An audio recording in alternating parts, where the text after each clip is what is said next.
Mga minamahal na kapatid kay Kristo, sinisimulan po natin sa misang ito, ang pagmimisa sa pagtatakip silim sa paghahapunan ng Panginoon, ang isang mahabang liturhiya na alam po nating ating tatapusin sa linggo ng hapon, sa Sabado ng hapon.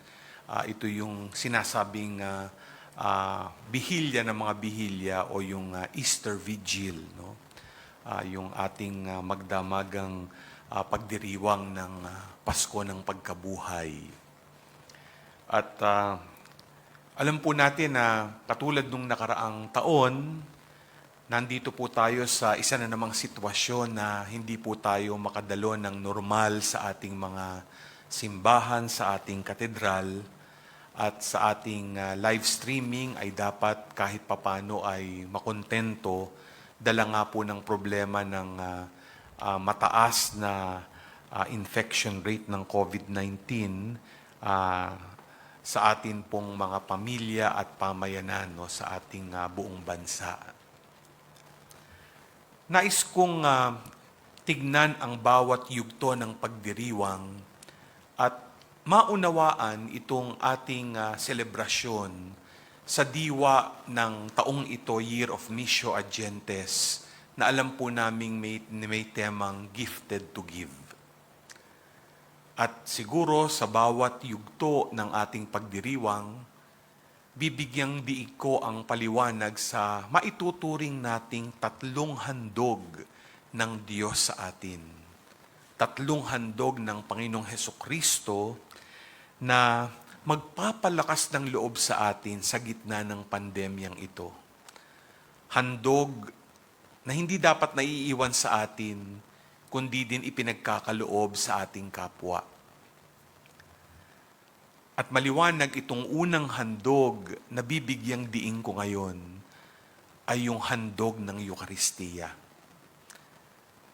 Alam po natin kahapon, no, lalo na po sa Leyte, no, naganap yung tinatawag na reenactment at pagdiriwang din ng misa ng pasasalamat sa unang misa sa Limasawa, no, na naganap 500 taon na nakararaan. At yung talagang pagdiriwang na yan, no, ay sa nakatakda po talagang pasasalamat sa buong bansa na gaganapin itong linggo ng pagkabuhay, itong Easter Sunday. At pagbubukas din ng Jubilee Door ng mga katedral ng bawat diocese sa ating bayang Pilipinas. Bakit mahalaga itong handog ng Eucharistia sa gitna ng pandemya? Kasagsagan ng pandemya na para bagang hindi matapos-tapos. At yung mga pagbasa natin ngayon ay malaki po ang maitutulong sa atin para unawain ang kahalagahan ng handog ng Eucharistia sa ating buhay bilang mga Katolikong Kristiyano. Alam po natin, pag-usapan natin yung Paschal Triduum, itong ating pagdiriwang hanggang Sabado de Gloria, Sabado ng gabi. Alam po natin na maliwanag yung kahalagahan na makita ang Paskwa. Kumbaga, ang Eucharistia din ay pagdiriwang ng Paskwa noon at magpahanggang ngayon at magpasawalang hanggan. Itong Paskwa na ginugunita natin, lalo na sa unang pagbasa. Sa mga Hudyo, pinagdiriwang nila ang tinatawag na hapunan ng Paskwa dahil mahalaga sila sa kanila ang naganap nung sila ay niligtas o pinalaya mula Ehipto papunta sa lupang pangako. At narinig po natin na naganap nung sinasabing gabi ng pagdiriwang nila ng kanilang hapunan. At sa tingin ko, ito'y magandang tignan sa nagaganap ngayon dahil sinabi nga ng Panginoon sa pamamagitan ni Moises na ihahanda nila ang kanilang hapunan dahil may kahalagahan ito para maligtas, no, ang mga sinilang na mga Hudyo. Kaya nga yung papataying kordero o kambing, yung dugong gagamitin ay ipapahid nila sa bawat pinto ng kanilang tahanan. Para sinasabing kapag dumaan ang anghel ng kamatayan na tinatawag, iiwasan na mamatay ang mga anak ng mga Hudyo. Kaya nga alam natin sa kwento, yung mga anak ng mga taga-Ehipto, ng mga hindi Hudyo, at kasama na rin yung anak ni Pharaoh, sila po ang namatay. At naging daan para palayain ng mga Hudyo. Alam niyo mga minamahal na kapatid, nais kong pagnilaya natin ang sitwasyon ngayon.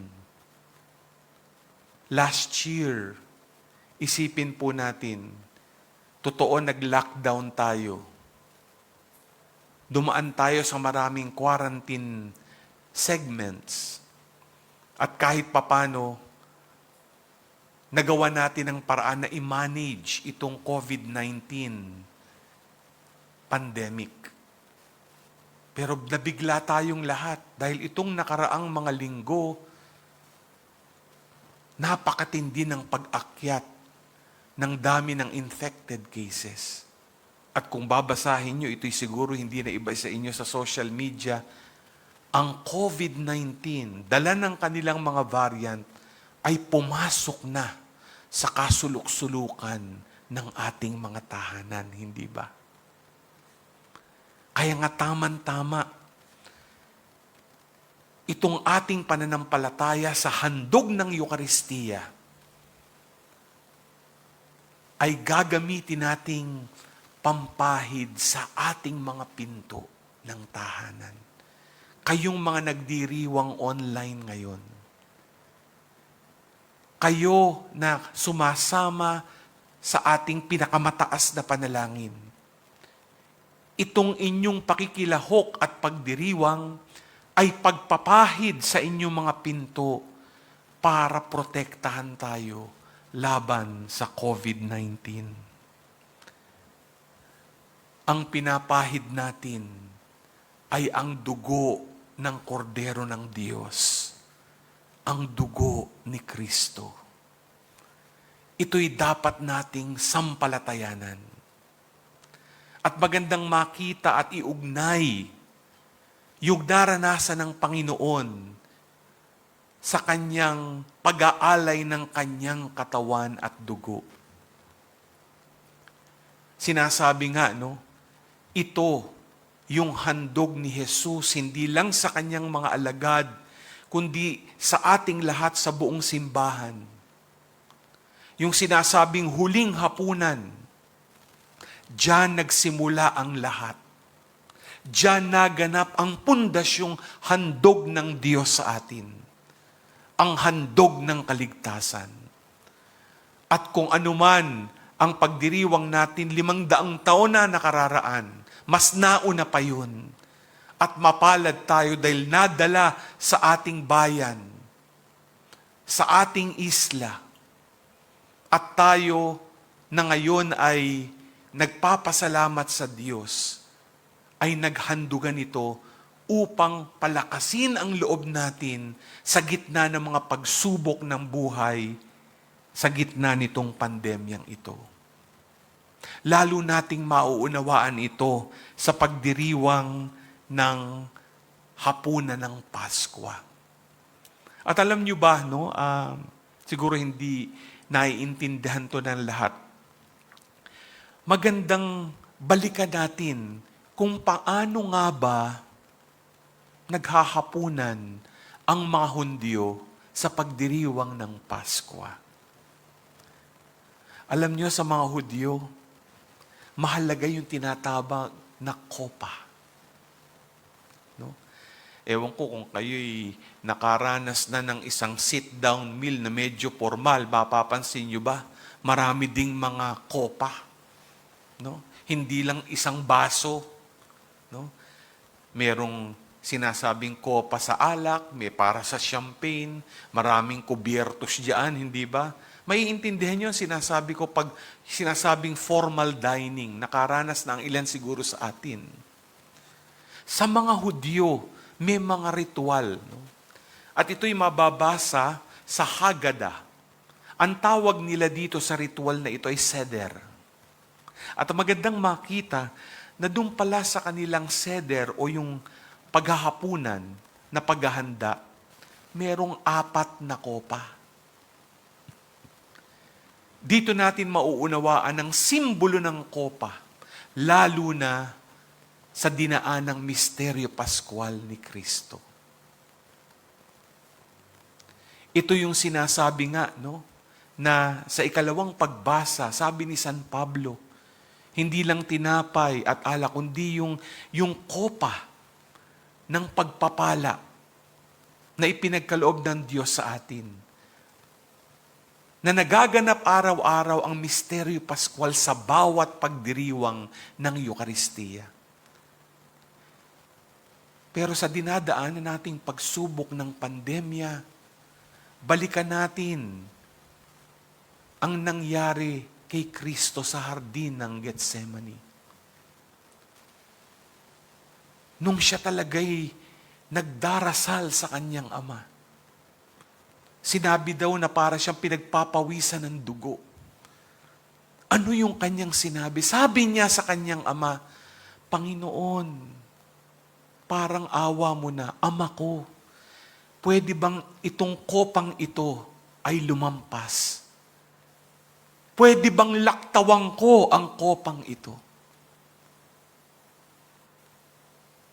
Yan ang parang sinabi ni Jesus. Sa Ingles, Father, let this cup pass me by, but your will be done. Alam niya ang kanyang daraanan para matupad ang misyong iniata sa kanya ng Ama sa Langit. Hindi po ba yung parang hinaing o panaghoy ni Jesus ay karanasan natin? Yung sinasabi natin, Panginoon, sana ay makalaktaw na kami sa kopa ng pandemyang ito. Pwede ba? Wala nang ma-infect sa aming pamilya. At kung meron man, pwede bang gumaling? Kung ako ngayon na nagdiriwang ng misa, kung let's say mild o moderate yung COVID-19, siguro katulad ni Jesus, sinasabi din natin, pwede pa Panginoon, itong kopa ng COVID-19, malampasan ko lang. At kung may namatayan dahil sa COVID-19 at ngayon ay punong-puno ng pagluluksa, hindi lang panaghoy, talagang matindi ang tangis at dalamhati dahil hindi inaasahan na namatay ang kanilang mahal sa buhay. Ito din ang ating sinasabi na para bagang sa hardin ng Getsemani, Panginoon, pwede ba? Makalampas lang ako sa pagluluksang ito. Itong kopang dinadaanan ko. Mula sa takot, matinding agam-agam, anuman yan, yung atin talagang lumbay, dalamhati, pagluluksa, yung sitwasyon na hindi natin maubos maisip, na gusto nating pumunta sa mga ospital para samahan yung ating mga nando nakaratay dahil infected sila, hindi natin magawa. O yung mga nandoon sa labas na ng ospital, na hirap na, nasa tent na lamang dahil hindi na kaya ng ating mga hospital capacity. Pati yung mga doktor at nurses at hindi lang atubili, aligaga, hindi na alam ang gagawin. ito din yung hinaing, Panginoon, pwede ba? Pwede ba makalampas man lang kami dito sa kopang ito? Pero sabi pa rin ni Jesus, kalooban mong masusunod, Ama. Mga minamahal na kapatid, alam niyo ba, doon sa Seder, yung tinatawag na meal, doon sa rituales ng sinasabing hapunan ng Pasko ng mga Hudyo, kaya pala 4 ang kopa. Yung unang kopa na merong alak ay para bagang unang iniinom kasama sa mga appetizer meal, yung mga herbs. No? Parang sabi sa atin, panghimagas. Pagkatapos nun, merong ikalawang kopa. Kasabay noon, yung sabi nila awit ng papuri at doon babasahin nila ang kwento nung naganap sa aklat ng Exodo. At pagkatapos yung ikatlong kopa, iinumin nila pag nandun na yung main course. Nandun na yung sinasabing niluto tinustang kordero, pagsasaluhan ng pamilya. Ang tawag nga nila dito yung sinasabing kopa ng pagpapala, cup of blessing. Kasi sa pagdiriwang nito, alam nilang naligtas na sila. Nakaiwas na ang anghel ng kamatayan. Kaya nga sila'y nakalaya patungo sa hinating pulang dagat, papunta sa lupang pangako. Pero sabi nga po nitong si Scott Hahn, no, ito nga pong isang Presbyterian na na-convert sa Catholic na talagang magaling sa Biblia, no, at pagpapaliwanag. Malaking misteryo yung ika-4 na kopa. May ika-4 na kopa. Dahil tawag daw dun sa ika-4 na kopa, yung cup of consummation. Kumbaga, hindi ba, pag titignan nyo yung kumakain tayo at marami tayong iinumin at maraming kopa dyan, mula dun sa panghimagas, doon sa parang ikalawa, iinom ka pa, o main meal. Yung ika-4, parang pagtatapos. Malaking hiwaga ito para sa ating mga Katolikong Kristiyano. Dahil mukhang ito yung tinutukoy ni Jesus nung sinabi niyang, Panginoon, pwede ba akong makalaktaw sa kopang ito, itong ika-4? Pero kalooban pa rin ng Ama ang naganap. At siguro itatanong niyo, ano kaya ang kopang ito?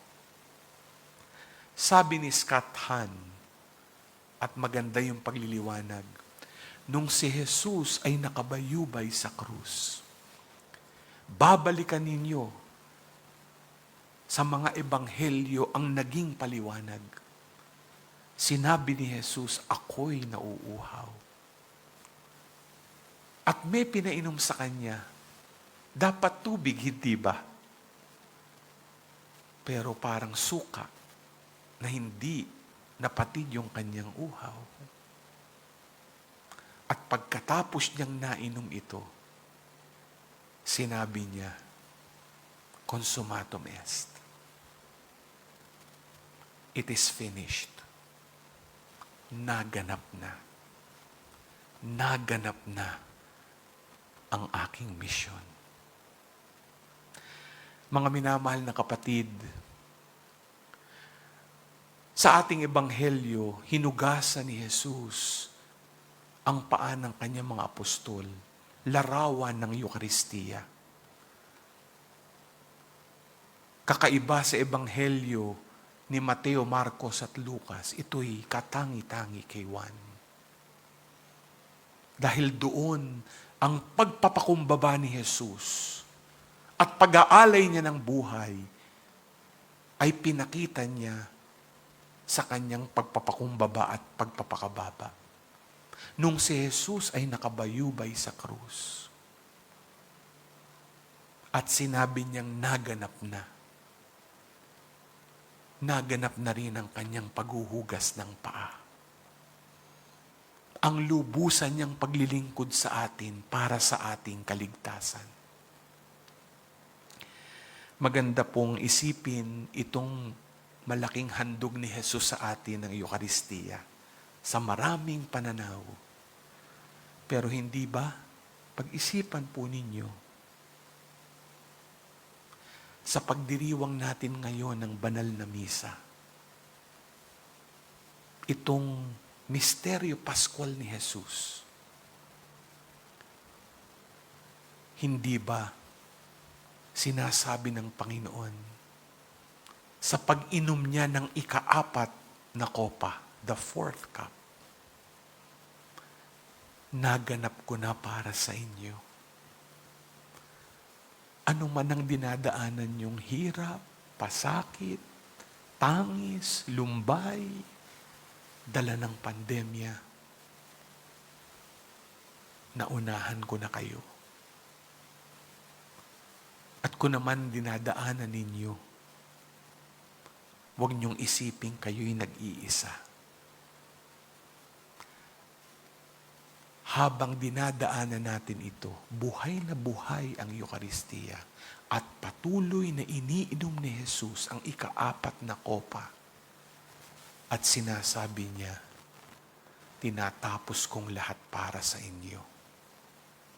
Gustuhin niyo mang lumaktaw, dinaanan ko pa rin at dadaanan ninyo kasama ko.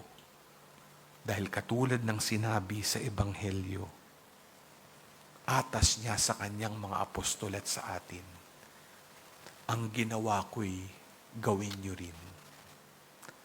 At ang ginagawa niyo'y pagpapakita na ang pag-ibig na ipinaramdam at ibinahagi ko sa inyo ay pag-ibig na inaalay niyo hindi lang sa akin, kundi sa inyong kapwa.